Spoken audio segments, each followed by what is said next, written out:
High friends, welcome to Sam's kitchen. Friends, आपण ना बऱ्याच वेळा ना संध्याकाळी भात करतो ना, तर त्यावेळेला ना प्रश्न पडतो की काय करायचं, आमटी करायची, कढी करायची, सार करायचं का काय करायचं. तर कढी तर आपण ना बऱ्याच वेळा करतो, पण ना आज आपण आहे ना वेगळ्या प्रकारची प्रोटीन रिच अशी कढी करणार आहोत. ती आहे चण्याची कढी. चणे म्हणजे काय, तर हरभरे. आपण जे हरभऱ्याची उसळ करतो ना, एक्झॅक्टली तेच चणे. ते वापरून आपण आहे ना मस्त प्रोटीन रिच आणि चविष्ट अशी कढी केलेली आहे.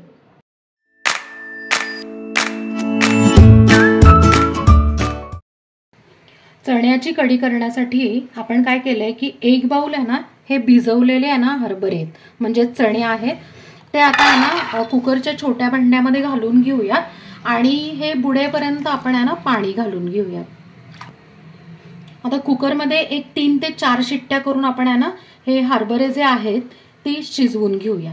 4 शिट्ट्या करून आहे ना आपण ना हरभरे छानपैकी शिजवून घेतलेत. बघा, लगेच ना प्रेस केल्यावर लगेच कळतं मस्त मऊ शिजलेले. आता ह्याचं आपण पाणी काढून टाकूयात, नाही तर काय होतं की कढी आपली आहे ना काळपट दिसते. म्हणून या कढीसाठी आपल्याला एक ठेचा करायचा आहे. छोटं मिक्सरचं भांडं घेतलंय, त्यात ना जरा जास्त आहे ना आलं घ्यायचंय, 2 ते 3 हिरव्या मिरच्या. आता हे मिश्रण आहे ना आपण जाडसर असं वाटून घेऊयात. ठेचा आपण जाडसर वाटून घेतलेला आहे. आता कढीसाठी आपल्याला दह्याचं एक मिश्रण करायचंय. एक बाउल घेतलाय, त्यात ना हा जो पिवळा मीडियम बाउल आहे, वाटीपेक्षा थोडासा मोठा असतो, तेवढं दही घेतलंय. जर तुम्ही वाटीचं प्रमाण घेणार असाल तर 1.5 वाटी दही घ्यायचं. 1 ते 1.5 चमचा साखर, दह्यावर डिपेंड की जर दही जास्त आंबट असेल तर 2 चमचे घातली तरी चालेल. चवीप्रमाणे मीठ, 2.5 ते 3 चमचे बेसन. बेसन आपण अगदी थोडं जास्त घातलेलं आहे, कारण का माहितीये का, ही कढी आहे ना पातळ नसते, किंचित घट्ट असते. अर्धा चमचा गरम मसाला.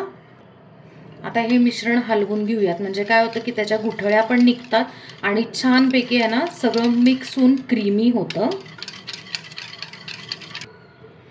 आता ना हे मिक्सचर एकदम मस्त क्रीमी झालेलं आहे. कढी करताना ना इकडे टिप आहे बरं का, दह्याचं जे मिक्सचर आहे ते छानपैकी आहे ना असं फेटून घ्यायचं, क्रीमी करायचं आणि मगच त्यात पाणी टाकायचं, म्हणजे कढी आपली आहे ना चोथा पाणी होत नाही. आता आपण इकडे अर्धा बाउल पाणी घालून घेऊया आणि परत मिक्स करून घेऊया. पाणी याच्यामध्ये मिक्स झालेलं आहे. आता आपण कढी करायला घेऊया. आता फोडणीसाठी एक कढई घेतली आहे, त्यात ना 1 डाव आपण तेल गरम करून घेतलंय. त्यात 1 चमचा जिरे, पाव चमचा हिंग, कढीपत्ता.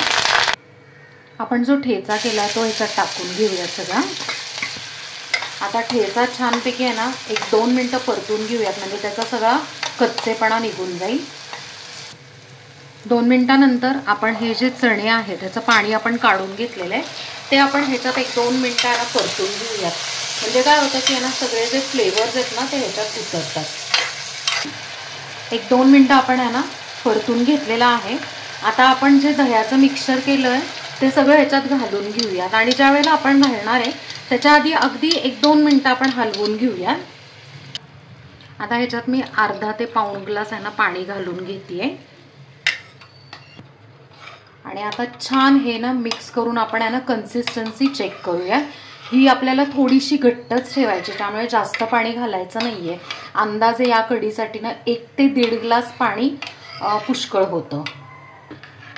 आता हे मिक्सचर आहे ना सतत हलवत राहायचं, म्हणजे काय होतं की कढी फाटतही नाही आणि छान मिळून येते. आता आपण याला उकळी काढून घेऊया. आपल्या कढीला ना इतकी मस्त खळखळून उकळी आलेली आहे. आता काय करायचंय की गॅस बंद करायचा आणि एक 15 मिनिटं याच्यावर झाकण ठेवून घेऊया. जसं आहे ना त्याचं टेम्परेचर कमी होईल तसं आहे ना थोडीशी घट्ट होईल ती अजून. आता एक 15 ते 20 मिनिटांनी आपण आहे ना ह्याला फोडणी पण द्यायची आहे वरून. एक 15 मिनिटं झालेली आहेत. बघा किती मस्त दणदणून वाफ आलेली आहे आणि आपली कढी जी आहे ती घट्ट झाली आहे. आता काय करूयात, ही कढी आपण एका बाउलमध्ये काढूयात आणि फोडणीची तयारी करूया. एक छोटी कढई जी आहे तडका पॅन, त्यात आपण आहे ना 1 चमचा तूप गरम केलेला आहे. गॅस बंद केलाय मी. आता पाव चमचा जिरे टाकून घेऊया, अर्धा चमचा लाल मिरची पावडर, आपला तडका तयार आहे. आता आपण कढीवर घालून घेऊया. कढीवर आपण ना तडका घालून घेऊया. मस्त आपली चटपटीत कढी आता तयार आहे. फ्रेंड्स, मस्त अशी पावसाळा स्पेशल चटपटीत अशी चण्याची कढी तयार आहे आणि आपण ती सर्व करून घेतली आहे. फ्रेंड्स, आता पावसाळा चालू आहे. मला असं वाटतंय की ना हा परफेक्ट सीझन आहे. मस्त संध्याकाळी गरमागरम पहिल्या वाफेचा भात आणि ही चण्याची कढी, मस्तपैकी त्याच्यावर तूप, एखादा पापड किंवा चटणी, झालं संध्याकाळच्या जेवणाचा प्रश्न मिटला. सो नक्की ही गरमागरम आणि पौष्टिक कढी करून बघा आणि मला कमेंटमध्ये सांगा. आपल्या चॅनलला सबस्क्राईब करा, लाईक करा, शेअर करा आणि कमेंट करा आणि बेल आयकॉन नक्की प्रेस करा नवीन व्हिडिओच्या नोटिफिकेशनसाठी. थँक्यू.